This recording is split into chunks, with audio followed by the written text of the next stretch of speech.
शिवास्ते पंथानः सन्तो। स्थापित दर्शनों की परंपरा में तंत्र को स्थान नहीं दिया गया। कहीं भी सम्मानजनक तरीके से इसका पठन पाठन नहीं किया जाता। जो गंभीर विद्यार्थी हैं, साधक हैं, उनके मन में ये प्रश्न कचोटते रहता है कि इसे दर्शन के रूप में क्यों मान्यता नहीं दी गई, क्या कारण थे। आइए ये चैनल इस विषय को तनिक खंगालने का प्रयास करता है। सत्व, रज, तम, इन तीन गुणों का खेल लगातार चलते रहता है, हर जगह हर समय। मात्रा कमोबेश होती रहती है, पर ये तीनों रहते साथ ही हैं। तंत्र भी इससे अछूता नहीं है। जो मूल परंपराएं थी भारत की, उनमें दक्षिण, वाम और मध्यम। दक्षिण सत्व प्रधान, वाम रज प्रधान और मध्यम तम प्रधान। नामों में कहीं कहीं पाठभेद मिलता है, हुआ करे। पाठभेद की भी अपने यहां बड़ी अच्छी खासी परंपरा है। तो हम देखें, जो सत्व प्रधान है दक्षिण,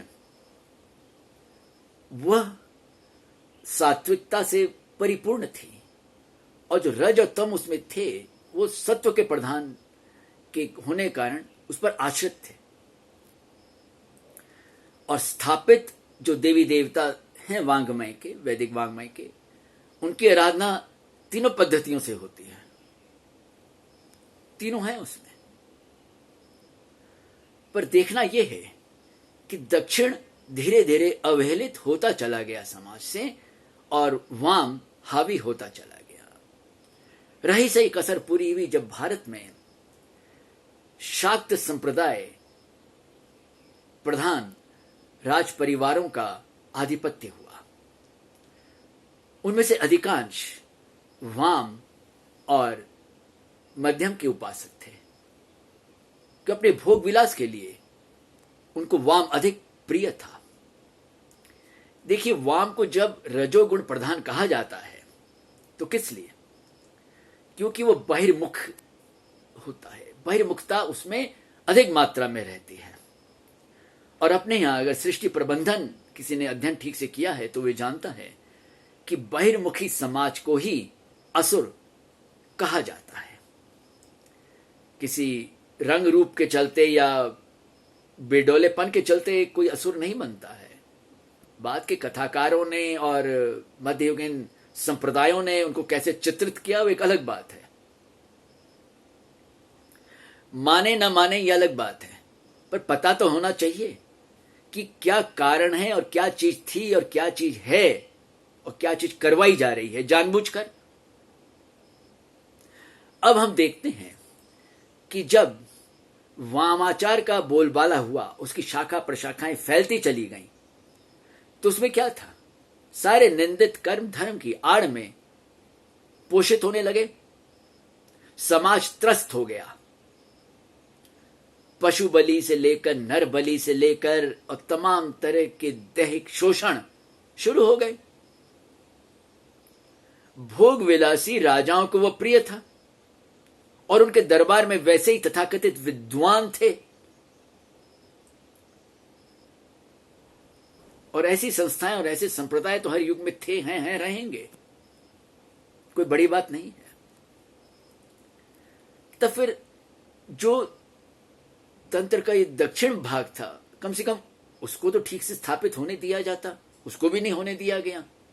अब कोई ये ना कहे कि शैव तंत्र है, वैष्णव तंत्र, वो तो बहुत बाद की बात है। बाद में संप्रदायों ने उसे अलग अलग करके खड़ा कर दिया, और आपस में लड़ाई झगड़े मारा मारी ये सब बहुत होते थे। वो बहुत बाद की बात है। पर यहां चर्चा हो रही है दक्षिण, वाम और मध्यम की। अब समाज में ये विडंबना थी कि जब भी वो तंत्र का नाम सुनता था, और आज भी हालत यही है, तो उसके मन में बड़ी चित्र विचित्र कल्पनाएं उठने बैठने लगती हैं कि पता नहीं क्या बला है, क्या कर देगा, पता नहीं क्या हो जाएगा।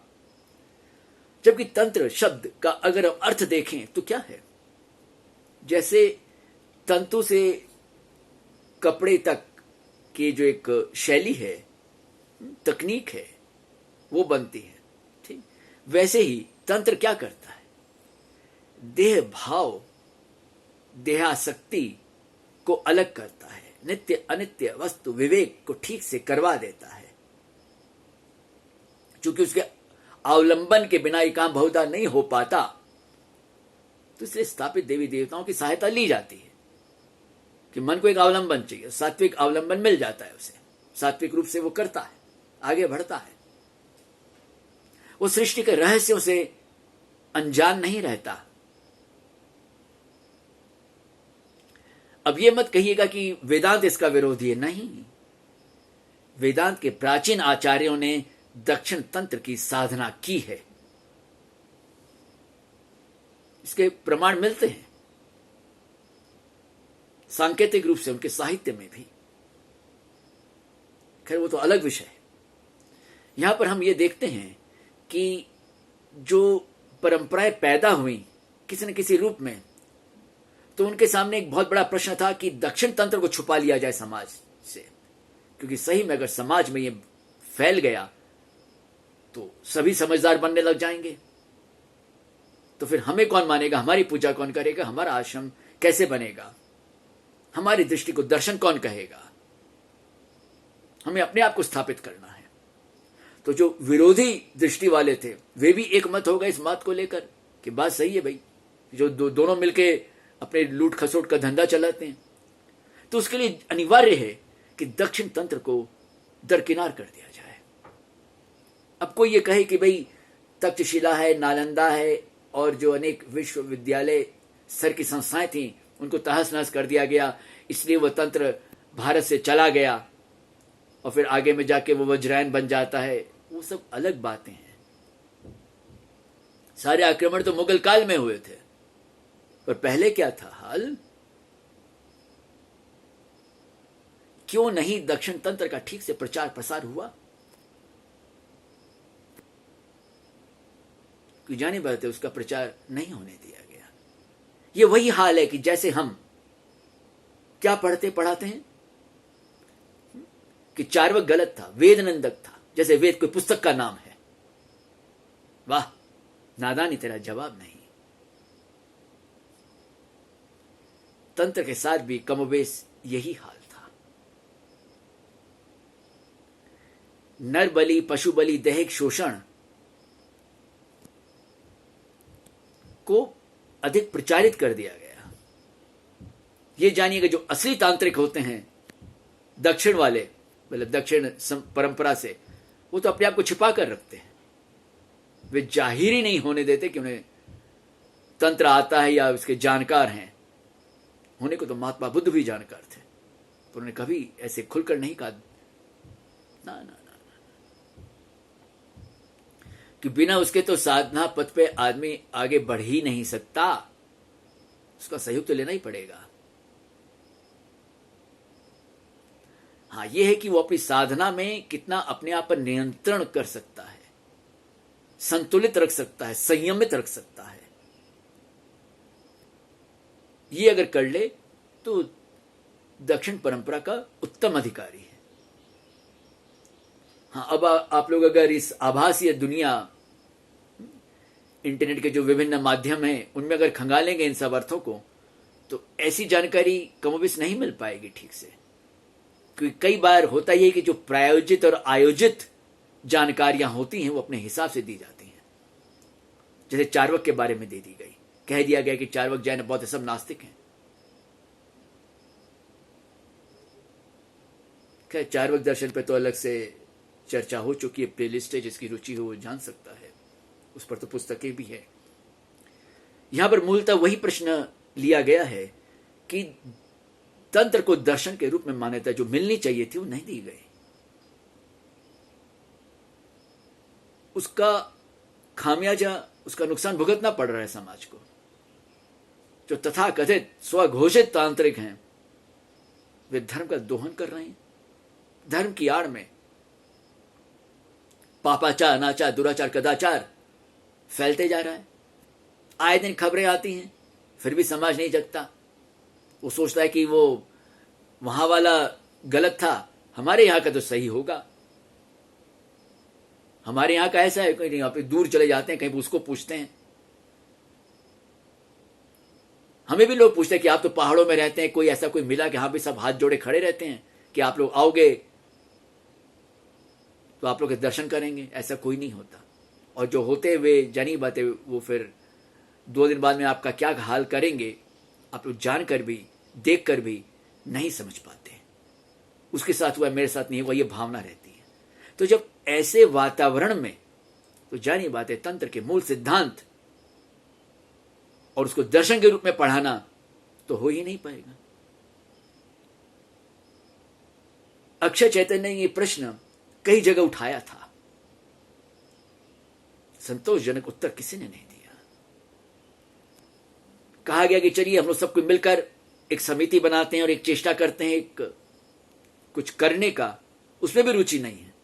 कोई जानी बात है, अगर उसकी अच्छाइयां सामने आ गई तो बहुत से लोगों की बुराइयां, हाँ जी, हाँ, उनका असली चेहरा भी सामने आ जाएगा। ये कौन चाहेगा? भाई हम तो बहती गंगा में हाथ धोने वालों में से हैं। चाहे समाज सुधारक हो, चाहे दक्षिणपंथी हो, चाहे वामपंथी हो, चाहे कोई भी पंथी हो, वो सब जानते हैं कि छोड़ो, अपने को क्या मतलब पड़ा है। उदर निमित्तम बहुकृत वेशा। तंत्र को नहीं पढ़ाते तो नहीं पढ़ाते, अपने अकेले में मानते तो ही ना, अंदर ही अंदर तो मानेंगे ही ना। मानेंगे कौन सी शाखा को? वामाचार को, हाँ जी, मध्यम को। मध्यम पे बहुत कम कहा गया है, तो अभी उस पर कह देते थोड़ा सा कि मध्यम में जो तमस प्रधानता, तमस यहां पर कोई वामाचार वाली ऐसा कुछ नहीं है, वहां उसमें है प्रमादी, वो अपना भला भी ठीक से करना नहीं जानता और नाम और क्रियाएं सब करती है, होती है उल्टी पुल्टी सब। हमने देखी है ऐसी साधनाएं एक दो जगह कि वो एक जगह मां सरस्वती की मूर्ति रखी हुई थी, देख के मन कांप उठा कि वो अगला इनकी तामसिक रूप से साधना कर रहा था। कुछ क्षणों के लिए वहां के मालिक से हमारी नजरें मिली, हमने फिर नजर घुमाना ही उचित समझा कि नहीं, कुछ भी हो, अपने को क्या है भी, अगला जब कर रहा है और मां की मर्जी है। पर हमें मन में यही भावना उठी कि मां कुछ ऐसा हो कि मैं तुझे यहां से ले जाऊं। करता रहे, अपने मन की निकालता रहे और वहीं रहे। कम से कम मां, मैं ये सह नहीं पा रहा कि तेरी तामसिक रूप से पूजा हो यहां पर। फिर वो एक उदाहरण है, भोगा हुआ हमारा, इसलिए कह दिया। पर यह जानिएगा, जो स्थापित देवी देवताओं की तामसिक रूप से साधना करते हैं, उनका दुष्परिणाम उनको भोगना पड़ता है। कहा जाता है कि तंत्र में ऊर्जा बहुत पैदा हो जाती है, गर्माहट बहुत पैदा हो जाती है, होगी, क्योंकि हम गलत तरीके से साधना कर रहे हैं। हमारा उद्देश्य क्या है? उद्देश्य गलत है। उद्देश्य अपने आप को स्थापित करना, किसी न किसी को दबाना, भोग विलास की वृत्ति को आगे बढ़ाना। तो जानी बात है, वो ऊर्जा तो फिर परेशान करेगी ही करेगी। जैसे तत्व को क्या मतलब पड़ा है सुर असुर से, देवदानों से, पाप पुण्य से, तो कोई मतलब नहीं पड़ा। अब सूर्य का प्रकाश होता है, उसमें अच्छे काम भी होते हैं, बुरे काम भी होते हैं, तो इसके लिए सूर्य को तो दोष नहीं दिया जा सकता। वो तो अपना कर्तव्य निभा रहा है प्राकृतिक नियमों के तहत, समष्टि प्रबंधन के तहत। तो वहां पर कुछ गलत काम होता है तो उसका जिम्मेवार कौन है? तो फिर घूम फिर के वही बात आती है कि इन्हीं कारणों के चलते तंत्र को दबा दिया गया। और दबाने वालों में अब यहां पर तो हम लोग को एक अभ्यास हो चुका है कि क्या तुम लोग मुगल काल बोल देते हैं, क्या अंग्रेजों का काल बोल देते हैं, नहीं तो विदेशी सभ्यता। अरे भाई, ये सब बातें तो अब आई हैं। 3000 साल पहले क्या था बताइए?